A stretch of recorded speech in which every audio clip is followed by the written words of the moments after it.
नमस्कार दर्शकों, मैं अपने YouTube चैनल पर आप सभी का एक बार फिर से स्वागत करता हूं।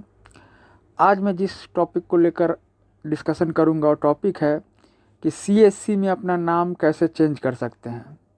यानी कि अगर CSC का कनेक्शन है तो उसका जो बिल है, CSC का इलेक्ट्रिसिटी जो बिल है, उसमें नाम कैसे चेंज किया जाएगा ऑनलाइन, ये मैं आपको इस वीडियो में बताऊँगा। तो ये बताने से पहले आपको एक चीज़ मैं बता दूं कि आप अगर ऑनलाइन नेम चेंज करने यानी कि नाम बदलने के लिए अगर एप्लीकेशन देना चाहते हैं तो उसके लिए यह ज़रूरी है कि आपका करंट बिल पेड होना चाहिए। जी हाँ व्यूअर्स, करंट बिल पेड होना चाहिए। अगर करंट बिल ड्यू है या किसी प्रकार का अमाउंट अगर CSC का ड्यू है तो आप नेम चेंज के एप्लीकेशन ऑनलाइन सबमिट नहीं कर पाएंगे। तो ये चीज़ याद रखें कि कोई ड्यू नहीं होना चाहिए और करंट बिल, इनका CSC का जो करंट बिल है वो पेड होना चाहिए, तभी आप ये ऑनलाइन नेम चेंज का एप्लीकेशन कर पाएंगे। तो चलिए अब आगे बढ़ते हैं, अब पूरा प्रोसेस आपको बताते हैं। वीडियो को ध्यान से देखिएगा, इसमें आपको स्टार्ट से लेके एंड तक पूरा प्रोसेस मैं आपको बताऊंगा कि नेम चेंज का एप्लीकेशन आप कैसे ऑनलाइन दे सकते हैं। तो उसके लिए सबसे पहले हमें CSC का ऑफिशियल वेबसाइट पे जाना होगा, जो कि है www.cesc.co.in। तो देखिए इस समय मैं इसी वेबसाइट पे हूँ, CSC के ऑफिशियल वेबसाइट पे। तो उनका ये होम पेज कुछ इस तरह का है जो आपके सामने अपीयर है, दिख रहा है, ये उनका होम पेज है। तो इनके होम पेज पे आने के बाद देखिए राइट साइड में कुछ मेनूज़ दी हुई हैं, यानी कि ऑप्शंस दी हुई हैं। ऊपर में लिखा हुआ है क्विक लिंक्स और उसके अंडर में कुछ मेनूज़ हैं। तो थोड़ा जूम करके आपको दिखाता हूँ। देखिए ये मेनूज़ हैं, इसमें क्या क्या मेनू है, जैसे पहले क्विक बिल पे, उसके बाद व्यू प्रिंट बिल, इस तरह काफ़ी सारे मेनूज़ दी हुई हैं। तो यहाँ पर हमें जो मेन्यू सिलेक्ट करना है वो है नेम चेंज। थोड़ा और जूम करता हूँ। नेम चेंज जो मेनू है ये है नेम चेंज। इस नेम चेंज को हमें क्लिक करना होगा सबसे पहले। तो हमने नेम चेंज ऑप्शन को क्लिक किया। अब देखिए क्लिक करने के बाद हमारे पास दो ऑप्शंस आ रहे हैं। पहला ऑप्शन में है जनरल नेम चेंज और दूसरा ऑप्शन है spouse of disease consumer requesting name change. तो मैं बता देता हूँ दोनों के बारे में। सबसे पहला है general name change. General name change में अगर कोई व्यक्ति इलेक्ट्रिसिटी के बिल में अपना नाम जनरली चेंज करना चाहता है तो वो कर सकता है। दूसरा जो है स्पाउस हस्बैंड ऑफ डिजीज़, यानी कि अगर हस्बैंड या वाइफ में से किसी एक की डेथ हो जाती है और उनके जगह पर उनके, मान लिया अगर हस्बैंड की डेथ हुई तो उनकी वाइफ का नाम ऐड करना है, या वाइफ की डेथ हुई तो उनके हस्बैंड का नाम ऐड करना है, तो उस कंडीशन में आपको सेकंड ऑप्शन सिलेक्ट करना होगा। तो चलिए हमें जनरल नेम चेंज कराना है, तो चलिए उसको क्लिक करते हैं, जनरल नेम चेंज ऑप्शन को। अब क्लिक करने के बाद देखिए इसमें कुछ गाइडलाइंस दी हुई हैं। आप चाहें तो इस गाइडलाइंस को पढ़ सकते हैं, ये सारी गाइडलाइंस है। आप चाहें तो इन गाइडलाइंस को पूरी तरह से पढ़ सकते हैं। ठीक है, अब आगे बढ़ते हैं। इनके नीचे देखिए दिया हुआ है आपको कंज्यूमर नंबर। यहाँ पर कंज्यूमर नंबर मांग रहा है, आपको कंज्यूमर नंबर, अपना कंज्यूमर नंबर एंटर करना होगा। तो चलिए कंज्यूमर नंबर एंटर करते हैं। कंज्यूमर नंबर 11 डिजिट का होता है, तो कंज्यूमर नंबर एंटर करते हैं। चलिए मैंने कंज्यूमर नंबर एंटर किया। उसके बाद देखिए सबमिट बटन है, आपको सबमिट बटन पर क्लिक करना होगा। अब सबमिट बटन पर क्लिक करते हैं। क्लिक करने के बाद देखिए अब जो है एप्लीकेशन फॉर्म खुल गया। इसमें यहाँ पर आपको सबसे पहले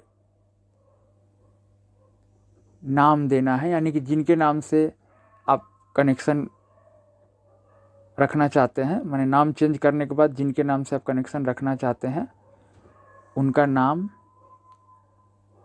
apartment colony, flat number, floor, block number, ये सारे चीज़ एड्रेस आपको देना है। परमिशंस नंबर, तो देखिए अगर सेम परमिशंस है यानी कि सेम एड्रेस है तो आपको यहाँ कुछ ज़्यादा एड्रेस में कुछ फिल करने की ज़रूरत नहीं, सिर्फ नाम भरेंगे। क्योंकि देखिए एड्रेस अगर सेम है तो एड्रेस बाय डिफ़ॉल्ट आ जाता है, जैसे कि यहाँ पर आ गया है परमिशस नंबर, स्ट्रीट, सिटी, तो ये सारा चीज़ ऑलरेडी बाय डिफ़ॉल्ट एड्रेस आ जाता है। तो अगर एड्रेस सेम है तो यहाँ पर एड्रेस में आपको कुछ करने की ज़रूरत नहीं, सिर्फ आप अपना नाम देंगे, उसके बाद नीचे अपना पिन कोड दे देंगे। और अगर एड्रेस परमिशस नंबर सेम है तो परमिशस नंबर सेम आप यहाँ परमिशस नंबर का जो है मेंशन कर देंगे, परमिशस नंबर।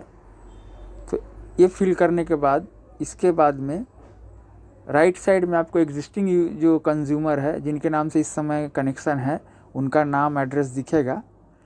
अच्छा, आगे बढ़ते हैं। उसके बाद नीचे आप आएंगे तो यहाँ पर एग्जिस्टिंग जो कंज्यूमर है उनका नाम, कंज्यूमर आईडी, ये सारा चीज़ रहेगा। उसके नीचे एक ऑप्शन आएगा स्टेटस ऑफ एग्जिस्टिंग कंज्यूमर। मान लिया अगर जिसके नाम से कनेक्शन है तो वो अगर जीवित हैं तो आप अलाइव सिलेक्ट करेंगे इस ऑप्शन में, और अगर मृत है तो डिजीज सिलेक्ट करेंगे। तो चलिए यहाँ पर अलाइव, देखिए दो ऑप्शन आएंगे, अलाइव, डिजीज्ड।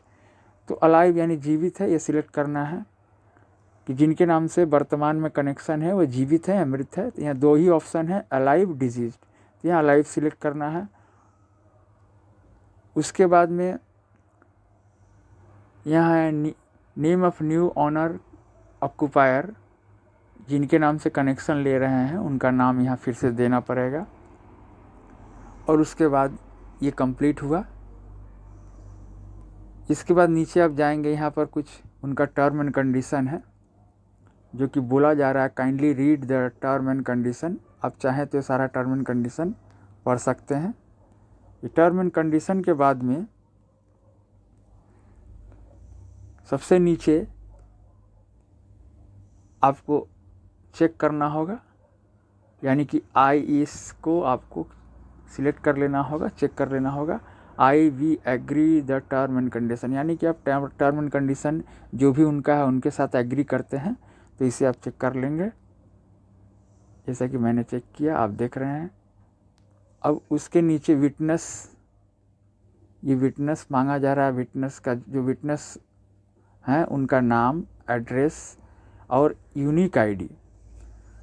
एक और विटनेस का नाम मांगा जा रहा है, एड्रेस मांगा जा रहा है, यूनिक आईडी मांगा जा रहा है। यानी कि विटनेस वे लोग हो सकते हैं जो आपके आस पड़ोस में रहते हैं, या आप जिस एड्रेस पर आपका कनेक्शन है उसी एड्रेस पर अगर दूसरे लोगों का कनेक्शन है तो वो लोग भी आपका विटनेस बन सकते हैं। तो उनका नाम, एड्रेस और उनका यूनिक आईडी नंबर, यानी कि जो उनका आईडी नंबर होता है, चाहे वो पासपोर्ट हो, चाहे वो वोटर आईडी हो, आधार हो, उसका नंबर देना है। उसी को यूनिक आईडी नंबर कहा जाता है, कि जो भी आप अपना आईडी दे रहे हैं, पहचान पत्र दे रहे हैं, उसका नंबर। तो यूनिक आईडी नंबर मांग रहा है, तो यहाँ आप यूनिक आईडी नंबर जो विटनेस होगा उनका देना है और यहाँ देना है। और उसके बगल में प्लीज़ सिलेक्ट, आप जो यूनिक आईडी दे रहे हैं जिस चीज़ का, चाहे वो वोटर आईडी कार्ड का या आधार कार्ड का, तो वो सिलेक्ट करेंगे। देखिए बगल में ऑप्शन दिया हुआ है, उसमें से आपको सिलेक्ट करना है। तो जैसे सिलेक्ट किए हम वोटर आइडेंटिटी कार्ड, दूसरे वाले में भी हमने सिलेक्ट किया, सपोज़ करिए आधार कार्ड। तो पहले वाले में अगर वोटर आईडी कार्ड सिलेक्ट किया तो वोटर आईडी का जो नंबर आपको यहाँ मेंशन करना है। दूसरे वाले में आधार कार्ड सिलेक्ट किया तो आधार कार्ड का नंबर यहाँ मेंशन करना है। यानी कि जो दो विटनेस होंगे उनका जो भी आप आईडी देंगे उसका नंबर आपको मेंशन करना है। उसके बाद फुल नेम, यानी कि जिनके नाम से कनेक्शन आपको लेना है उनका नाम फिर से यहाँ आएगा, उनका फुल एड्रेस, उनका यूनिक आईडी नंबर, और बगल में आपको यूनिक आईडी, किस प्रकार का यूनिक आईडी आप दे रहे हैं, जैसे कि passport, voter ID card, driving licence या आधार कार्ड, वो आपको सिलेक्ट कर लेना है। अच्छा, यहाँ एक देखिए ज़रूरी चीज़ है, यहाँ पर आपको बोला जा रहा है गवर्नमेंट फ्लैट रेसिडेंट।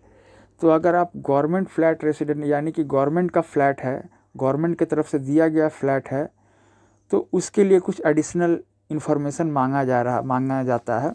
तो यहाँ गवर्नमेंट फ्लैट रेसिडेंट है, अगर इसको नो करते हैं तो आपसे एडिशनल कुछ भी इन्फॉर्मेशन नहीं मांगा जाएगा। लेकिन अगर इसको आप यस करते हैं, अगर गवर्नमेंट फ्लैट का आप रेसिडेंट हैं, गवर्नमेंट फ्लैट में रहने वाले हैं, तो इसको अगर यस करते हैं तो आपसे मांगा जाएगा लेटर नंबर। देखिए यहाँ आपको दिख रहा है लेटर नंबर, लेटर डेट, ये सारा एडिशनल चीज़ मांगा जा रहा है। देखिए तो लेटर नंबर का मतलब क्या होता है मैं आपको बताता हूँ। लेटर नंबर का मतलब होता है कि जो गवर्नमेंट फ्लैट में रहते हैं उनको गवर्नमेंट की तरफ से अलॉटमेंट लेटर दिया जाता है, तो वही लेटर नंबर, वही अलॉटमेंट लेटर का आपको नंबर मांगा जा रहा है। और साथ में अलॉटमेंट लेटर जिस डेट में आप इशू किया गया है वो डेट मांगा जा रहा है। तो ये सारी चीज़ अगर गवर्नमेंट फ्लैट में आप गवर्नमेंट फ्लैट के रेसिडेंट है तो देंगे, और अदरवाइज़ आप गवर्नमेंट फ्लैट के रेसिडेंट नहीं है तो इसे नो कर देंगे। नो किया मैंने। अब उसके नीचे अपना मोबाइल नंबर देंगे यहाँ, उसके बाद ईमेल आईडी देंगे, और उसके नीचे डेट ऑफ बर्थ अपना देंगे। यहाँ पर एक चीज़ याद रखें, ईमेल आईडी बहुत इम्पॉर्टेंट है, क्योंकि ये ऑनलाइन जब आप अप्लाई करेंगे, अप्लाई करने के बाद जो भी करस्पॉन्डेंट होगा, जो भी इंफॉर्मेशन या जो भी आपको सीएससी के तरफ से कम्युनिकेशन होगा वो आपके ईमेल आईडी पर ही आएगा। यानी कि एप्लीकेशन कंप्लीट होने के बाद सीएससी आपको आपके ईमेल आईडी पर ही कम्युनिकेट करेगी। तो ये सारे चीज़ फिल करने के बाद ये फॉर्म, ऑनलाइन फॉर्म है जो मैंने बताया। फिल करने के बाद नीचे एक ऑप्शन है, आप देखिए सबसे नीचे सबमिट, तो आपको सबमिट बटन, तो ये फिल करने के बाद जो ये सबमिट आपको क्लिक करना है। सबमिट क्लिक करने के बाद सबमिट ऑप्शन को आपको क्लिक करना है। इस सबमिट क्लिक करने के बाद में आपका प्रोसेस आगे का फिर मैं आपको बताता हूँ कि सबमिट जैसे ही आप क्लिक करेंगे तो एक एप्लीकेशन नंबर जनरेट होगा। एप्लीकेशन नंबर जनरेट होगा, वो एप्लीकेशन नंबर आपको नोट डाउन करके रखना है, क्योंकि फर्दर वो एप्लीकेशन नंबर आपको काम में आएगा। इसलिए हमेशा याद रखें कि ये सबमिट होने के बाद जो एप्लीकेशन नंबर जनरेट होगा वो आपको एक एप्लीकेशन नंबर नोट डाउन करना है और इसे संभाल के आपको रखना है। अच्छा, इसके बाद ये एप्लीकेशन नंबर जनरेट होने के बाद में आपको A2/A3 एनेक्सर है वो आपको फिल करना है। तो देखिए वो भी मैं बताता हूँ। ये सामने जो है हमारा ऑनलाइन एप्लीकेशन फॉर्म है, ये फिल करने के बाद हमें A2 और A3 एनेक्सर, यानी कि एनेक्सर A2 A3 फिल करना है। तो इसी में सबसे ऊपर देखिए आपके पास अवेलेबल है एनेक्सर A2 A3 ऑप्शन। थोड़ा और जूम करूं ताकि आप लोगों को दिखे, एनेक्सर A2 A3। तो ये आपको क्लिक करना है, लेकिन क्लिक करने से पहले मैंने आपको बताया कि आपका जो फॉर्म नंबर है, यानी कि एप्लीकेशन नंबर है, जब सबमिट करेंगे तो आपका फॉर्म नंबर, जिसे फॉर्म नंबर भी कह सकते हैं या एप्लीकेशन नंबर भी कह सकते हैं, तो वो आपको याद रखना ज़रूरी है। तो फॉर्म नंबर अपना नोट डाउन करने के बाद आप ये जो एनेक्सर A2/A3 है उसे क्लिक करिए। उसे क्लिक करने के बाद में आपका जो फॉर्म नंबर है वो यहाँ आपको एंटर करना है इस बॉक्स में, और एंटर करने के बाद सबमिट बटन को क्लिक करना है। ये करने के बाद में आपके पास एनेक्सर A2 ओपन हो जाएगा। एनेक्सर A2 को आप फिल करेंगे, फिल करने के बाद उसे सबमिट करेंगे। उसके बाद ही आपको एनेक्सर A3 फॉर्म अपीयर होगा। दोनों ही फॉर्म इसी के अंदर है, इसी ऑप्शन के अंदर है, A2 और A3। तो एनेक्सर A3 फिर अपीयर होगा, वहाँ एनेक्सर A3 भी आपको फिल करना है। फिल करने के बाद आप वहाँ फाइनली सबमिट कर देंगे। करने के बाद आपके ईमेल पर इसके रिगार्डिंग जो भी कम्युनिकेशन होगा आपको सीएससी कम्युनिकेट करेगी। और इसके लिए आप याद रखें कि नेम चेंज के लिए आपको 2600 रुपये का पेमेंट करना होगा। तो वो ये फॉर्म फिल करने के बाद सारा प्रोसेस आप जो जैसे मैंने बताया कंप्लीट करने के बाद आपको सीएससी कम्युनिकेट कर देगी कि आपको पैसा कब पेमेंट करना है, किस मोड में पेमेंट करना है। और ये फॉर्म कंप्लीट करने के बाद कुछ डॉक्यूमेंट्स लेके और ये जो आपने अप्लाई किया है इसका फॉर्म नंबर लेके आपको एक बार CSC का ऑफिस विज़िट करना होगा और आप 2600 रुपये का पेमेंट भी करना होगा। इसके बाद में आपका ये पूरा कंप्लीट होगा, आपका नाम चेंज हो जाएगा CSC के इलेक्ट्रिसिटी बिल में। तो दोस्तों आज के लिए बस इतना ही। अगर आपको मेरा वीडियो अच्छा लगा हो तो इसे लाइक करिए, सब्सक्राइब करिए। थैंक